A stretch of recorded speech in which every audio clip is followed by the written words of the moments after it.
네, 중재안에 여야가 합의를 하자 검찰총장을 비롯한 검찰 수뇌부는 총사퇴했습니다. 다른 검사들의 줄사표로 이어질 가능성도 있습니다. 서초동 검찰청으로 가보겠습니다.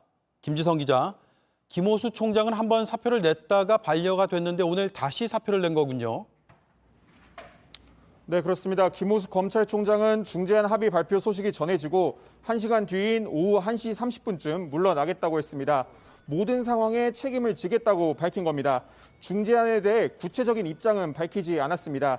김 총장은 지난 일요일 총장직을 내려놓겠다고 밝혔지만 문재인 대통령은 이를 받아들이지 않았습니다. 다음 날인 지난 월요일 문 대통령과 면담을 한 뒤 총장직을 계속 맡으면서 국회를 설득해 왔는데 장기적으로 검찰 수사권을 완전히 없애는 방향으로 오늘 중재안이 합의되자 결국 검찰을 떠나겠다고 입장을 낸 겁니다. 네, 검찰총장 바로 아래 직급인 고검장들까지 다 사의를 밝혔는데 이런 경우가 처음이죠.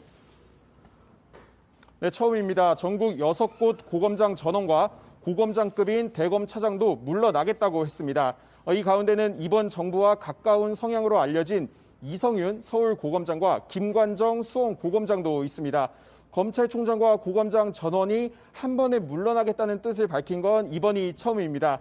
이들의 사표가 모두 수리되면 사상 초유의 지휘부 공백 사태가 예상됩니다. 네, 그런데 물러나는 지휘부를 향해서 일선 검사들의 시선이 곱지만은 않은 것 같습니다. 검사들 사이에선 도망이라는 표현까지 나왔다면서요? 네, 중재안 합의를 막지 못하고 사표를 낸 지휘부를 향해 일선 검사들의 비판이 이어지고 있습니다. 중재안이 곧 검수완박 법안이라는 건데요. 지휘부가 해명도 없이 사직서만 제출하고 도망가려 한다는 강도 높은 표현까지 나왔습니다. 지휘부가 검수완박 반대를 내세웠던 국민의힘과도 제대로 소통하지 못한 것 아니냐 이런 비판도 나왔습니다.